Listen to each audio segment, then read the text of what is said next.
নমস্কার বন্ধুরা, আজকের ভিডিওতে আমরা খুবই একটি ইন্টারেস্টিং কোম্পানির আইপিওর ডিটেল রিভিউ করতে চলেছি।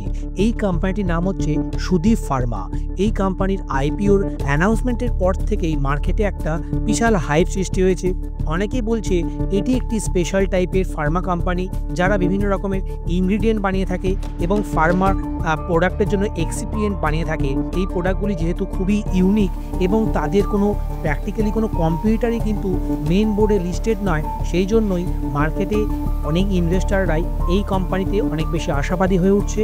তাই আমরা ভাবলাম যে এই সুদীপ ফার্মার আজকে একটা অ্যানালিসিস করা যাক। সুদীপ ফার্মা শুধুমাত্র একটা কোম্পানি শেয়ার নয়, এটি হলো হাই মার্জিন স্পেশালিটি ইনগ্রিডিয়েন্টের দুনিয়ায় বিনিয়োগের একটা সুযোগ। বাজারে এর ভ্যালুয়েশন কি যুক্তিসঙ্গত, নাকি অতিরিক্ত প্রিমিয়ামে এই কোম্পানিটি লিস্টেড হতে চলেছে? আসুন তাহলে লেটেস্ট ডেটা এবং ব্রোকারদের এক্সপার্ট ওপিনিয়ন দিয়ে পুরো বিষয়টি বিশ্লেষণ করি। প্রথমেই দেখে নেব আইপিও ওভারভিউ। সুদীপ ফার্মার প্রাথমিক কিছু তথ্য আপনার সাথে শেয়ার করি যে এই সুদীপ ফার্মার বিজনেস কিন্তু খুবই স্ট্রং।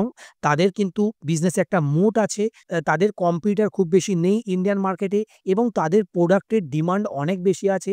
তারা 100-এর বেশি কান্ট্রিতে তাদের প্রোডাক্টকে এক্সপোর্ট করে এবং বিভিন্ন মাল্টিন্যাশনাল কোম্পানি হচ্ছে তাদের ক্লায়েন্ট। এই কোম্পানির ইস্যু সাইজ হচ্ছে 895 করোড়। কোম্পানির ফ্রেশ ইস্যু আনছে 95 করোড়ের। তার মানে বেশিরভাগটাই 800 করোড়ই হচ্ছে অফার ফর সেল। তার মানে এই 800 কোটি টাকাই কিন্তু কোনো কোম্পানির কাজে লাগবে না। তারা এক্সিস্টিং যারা প্রমোটার, তারা এই টাকাটা নিয়ে তাদের কোম্পানি থেকে এক্সিট নিচ্ছে। কোম্পানির প্রাইস ব্যান্ড আনা হয়েছে 563 থেকে 593 পার শেয়ার। আপার প্রাইস ব্যান্ডেই আপনারা কিন্তু অ্যাপ্লাই করবেন, 593 রুপিজে। আইপিওর এখন টাইমলাইন যদি দেখি, সাবস্ক্রিপশন শুরু হবে 21 নভেম্বর থেকে এবং শেষ হবে 25 নভেম্বর। লিস্টিংয়ের সম্ভাব্য তারিখ হচ্ছে 28 নভেম্বর 2025। লট সাইজ কিন্তু 25 শেয়ারের। এখন যদি রিজার্ভেশন দেখি, কিউআইবি কোয়ালিফাইড ইনস্টিটিউশনাল বায়ারদের জন্য 50% রাখা হয়েছে, নন ইনস্টিটিউশনাল ইনভেস্টারদের জন্য 15% আর রিটেল ইনভেস্টারদের জন্য 35% অ্যালোকেশন রাখা হয়েছে। তার মানে রিটেল ক্যাটাগরিতে যদি আপনি অ্যাপ্লাই করেন, আপনার কিন্তু এক্ষেত্রে অ্যালোকেশনের সম্ভাবনা অনেকটাই বেড়ে যাবে। এখন কোম্পানির বিজনেস মডেল এবং ফাইন্যান্সিয়াল স্ট্রেংথ শেয়ার করি। সুদীপ ফার্মা হলো একটি টেকনোলজি ম্যানুফ্যাকচারার যারা ফার্মাসিউটিক্যাল এক্সিপিয়েন্ট এবং স্পেশালিটি ইনগ্রিডিয়েন্ট তৈরি করে। তারা ফার্মা, ফুড এবং নিউট্রিশন তিনটি গুরুত্বপূর্ণ সেক্টরকে পরিষেবা দেয়। গ্লোবাল ক্লায়েন্ট বেস, কোম্পানির ক্লায়েন্ট লিস্টে ফাইজার, মার্ক, ডেননের মতো বিশ্ববিখ্যাত নাম তাদের কাছে রয়েছে। তাদের গ্লোবাল ফুটপ্রিন্ট 100-এর বেশি দেশে আছে। হাই মার্জিন প্রোডাক্ট, তারা এনক্যাপসুলেশন, স্প্রে ড্রাইংয়ের মতো উন্নত ম্যানুফ্যাকচারিং টেকনোলজি ব্যবহার করে, যার ফলে তাদের প্রোডাক্টগুলি উচ্চ মার্জিন তাদেরকে এনে দেয়। তারা ফুড গ্রেড আয়রন ফসফেটে তারা অন্যতম বড় গ্লোবাল ম্যানুফ্যাকচারার। এখন ফাইন্যান্সিয়াল ইয়ার 2025-এ কিছু কি ফাইন্যান্সিয়াল তোমাদের সাথে শেয়ার করি। কোম্পানির রেভিনিউ ছিল 502 করোড়, প্রফিট আফটার ট্যাক্স ছিল 138 করোড়ের, কোম্পানির রিটার্ন অন নেট ওর্থ 28%-এর কাছাকাছি, EBITDA মার্জিন প্রায় 40%-এর কাছাকাছি, যা এই ইন্ডাস্ট্রিতে অন্যতম অত্যন্ত শক্তিশালী অপারেশনাল এফিসিয়েন্সিকেই নির্দেশ করছে। এবার আমরা 3 নম্বরে দেখব valuation risk and market sentiment. Valuation concern কি হচ্ছে? আপার প্রাইস ব্যান্ডে 593-তে কোম্পানির ফাইন্যান্সিয়াল ইয়ার 2025-এর আর্নিংয়ের ভিত্তিতে প্রায় 47.6 টাইমস থেকে 48 টাইমস পিতে এরা লিস্টিং হতে চলেছে। অধিকাংশ বিশ্লেষকের মতেই এটি কিন্তু অ্যাগ্রেসিভলি প্রাইসড, অর্থাৎ বর্তমানে গ্রোথ প্রায় পুরোটাই তার দামে রিফ্লেক্ট করছে। এবার দেখে নিই গ্রে মার্কেট প্রিমিয়াম। আইপিও খোলার আগেই গ্রে মার্কেট প্রিমিয়াম সাধারণত 111 থেকে 130-এর মধ্যে রয়েছে, যা প্রায় 18% থেকে 20% লিস্টিং গেনকেই ইঙ্গিত দিচ্ছে।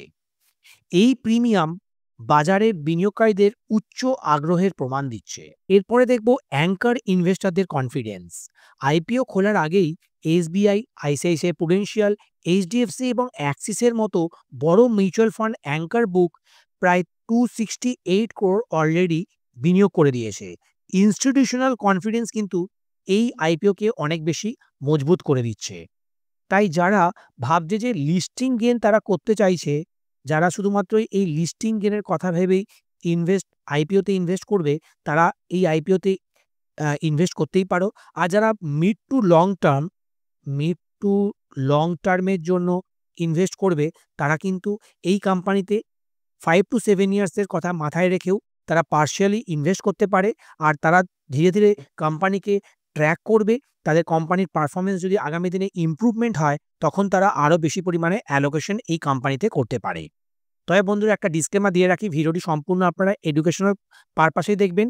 এটিকে কোনো রকমের ইনভেস্টমেন্ট অ্যাডভাইস বা রেকমেন্ডেশন হিসেবে নেবেন না।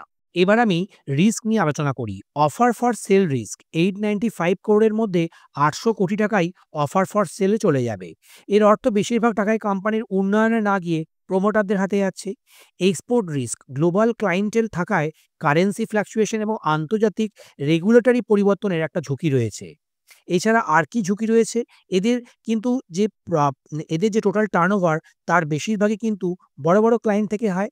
তাই কিছু ক্লায়েন্ট যদি তাদের থেকে বিজনেসকে সরিয়ে নেয়, তখন তাদের রেভিনিউতে একটা প্রেশার আসতে পারে, তখন তাদের প্রফিটেবিলিটি অনেকটাই হিট করতে পারে। এটিও কিন্তু একটি রিস্ক।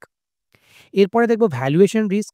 হাই PE থাকার জন্য শর্ট টার্ম লিস্টিং গেনের কিন্তু সীমিত হতে পারে। যদি কোনো রকমের মার্কেটে ভোলাটিলিটি আসে, তখন কিন্তু লিস্টিং গেন অনেকটাই কমে যেতে পারে। ভবিষ্যতে সামান্য কোনো খারাপ কোয়ার্টারলি রেজাল্ট এলেই শেয়ারের দাম তীব্র গতিতে পতন হতে পারে। এবার আমি ব্রোকারদের কনসেনসাস, মানে তাদের যে চূড়ান্ত মতামত আপনাদের সাথে শেয়ার করি। বিভিন্ন ব্রোকারেজ হাউস এবং অ্যানালিস্ট এই IPOতে একটা মিক্সড রিঅ্যাকশন দিয়েছে। দেখুন, এই স্বাস্তিকা ইনভেস্টমেন্ট বলছে অ্যাপ্লাই ফর লং টার্ম। তারা কি রেশনাল রেখেছে? High return on net worth, strong fundamentals, কিন্তু ভ্যালুয়েশন কিন্তু অনেক অ্যাগ্রেসিভ থাকার জন্য তারা কিন্তু লং টার্মে এরা রেকমেন্ডেশন দিয়েছে। এরপরে দেখব জিওজিৎ ফাইন্যান্স। তারা কিন্তু সাবস্ক্রাইব বলেছে শর্ট টু মিডিয়াম টার্ম এবং লং টার্মের জন্য। Fairly priced at 48 Times, niche market leadership তাতে থাকার জন্য এক্ষেত্রে তারা সাবস্ক্রাইব বলেছে। মাস্টার ক্যাপিটাল সার্ভিস বলেছে consider for long term. Capital market বলছে নিউট্রাল, তারা ভিউ রেখেছে, ভ্যালুয়েশন বেশি, মার্জিন অফ সেফটি খুব একটা বেশি নেই। আর দিলীপ দাভরা, যিনি হচ্ছেন চিত্তরগড়.com-এর একজন ফেমাস অ্যানালিস্ট, তিনি বলছেন নিউট্রাল। লং টার্ম কিন্তু খুবই ভালো, কিন্তু মার্কেটের ভ্যালুয়েশনে খুব বেশি স্কোপ রাখেনি লিস্টিং গেন বা মিডিয়াম টার্মের জন্য। সেই জন্য তিনি কিন্তু কশাস হয়েছেন এবং তার অপিনিয়ন কিন্তু নিউট্রাল। তাহলে সুদীপ ফার্মা IPO কি আপনার পোর্টফোলিওতে থাকা উচিত? আসুন জেনে নিন। লং টার্ম ইনভেস্টারদের জন্য যদি আপনি কোম্পানির নিশ মার্কেট লিডারশিপ, শক্তিশালী রিটার্ন অন নেট ওর্থ এবং উচ্চ EBITDA মার্জিনে বিশ্বাস করেন এবং প্রিমিয়াম ভ্যালুয়েশন নিয়ে 5 to 7 ইয়ার্সের হরাইজনে ইনভেস্ট করতে চাইছেন, তাহলে কিন্তু পার্শিয়াল সাবস্ক্রিপশন আপনারা বেছে নিতেই পারেন। শর্ট টার্ম লিস্টিং গেনের জন্য GMP যেহেতু পজিটিভ, তাই এক্ষেত্রে লিস্টিং গেন হতে পারে 20%। আর যদি মার্কেটে অনেক বেশি শর্ট টার্মে ভোলাটিলিটি বেড়ে যায়, মার্কেটে যদি কোনো রকমের নেগেটিভ সেন্টিমেন্ট কাজ করে, তখন কিন্তু লিস্টিং গেন অনেকটাই কমে যেতে পারে। তাহলে বন্ধুরা, আমরা আজকের অ্যানালিসিসে কি জানলাম? যে এই সুদীপ ফার্মার বিজনেস কিন্তু খুবই স্ট্রং। তাদের কিন্তু বিজনেসে একটা মোট আছে। তাদের কম্পিটিটর খুব বেশি নেই ইন্ডিয়ান মার্কেটে এবং তাদের প্রোডাক্টের ডিমান্ড অনেক বেশি আছে। তারা 100-এর বেশি কান্ট্রিতে তাদের প্রোডাক্টকে এক্সপোর্ট করে এবং বিভিন্ন মাল্টিন্যাশনাল কোম্পানি হচ্ছে তাদের ক্লায়েন্ট। তাই এই কোম্পানিটির ফান্ডামেন্টাল স্ট্রং হলেও যেহেতু ভ্যালুয়েশন অনেক হায়ার সাইডে আছে, তাই এক্ষেত্রে লিস্টিং গেনই বলুন বা মিডিয়াম টু লং টার্মে আমরা কিন্তু খুব বেশি আশাবাদী হব না। আর যারা হচ্ছে লং টার্মের জন্য ইনভেস্ট করতে চাইছেন, মানে মোর দ্যান 5 to 7 ইয়ার্স, তারা এই ধরনের IPOতে ইনভেস্ট করতেই পারেন। আর বাকি ইনভেস্টারদের আমি বলব, আপনারা এই কোম্পানির বিজনেসকে ট্র্যাক করুন এবং আগামী দিনে কোম্পানির ফান্ডামেন্টাল যদি আরও ইমপ্রুভ হয়, তখনই আপনারা এই কোম্পানিতে ইনভেস্টমেন্টের কথা ভাবতে পারেন। বন্ধুরা, আজকের আমাদের IPO অ্যানালিসিস আপনাদের কেমন লাগলো আপনারা অবশ্যই কমেন্ট করে জানাবেন। ভিডিওটি যদি আপনাদের ভালো লাগে, লাইক, শেয়ার এবং সাবস্ক্রাইব করতে ভুলবেন না। বন্ধুরা, ভালো থাকবেন। নমস্কার। জয় হিন্দ, জয় ভারত।